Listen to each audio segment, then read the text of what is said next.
যুগ ধরে রাজভোগ হয়নি, চারিদিকে যেন খেয়াল রাখে কেউ আসছে নাকি। যার পাপের ঘোড়া পূর্ণ হয়ে যাবে সে মক্কেল এমনি এসেই ধরা দিবে। মাথা শুধু মাংস মাংস করছে। ওই মক্কেল, আমি ধরতে গেলাম, কেউ গেলে আসুক। সর্দারের আগে যাস।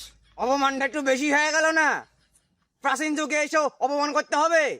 तेरी प्यारी प्यारी दो आखिया तड़ पाए मुझे सारी रातिया।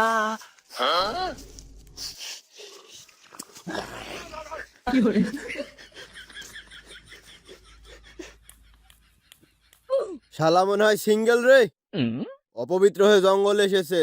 আজ আর রাজভোগ হলো না, তাকে ছেড়ে দিক। अच्छा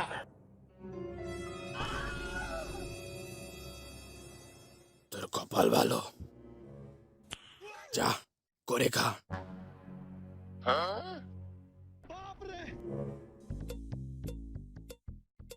Mm?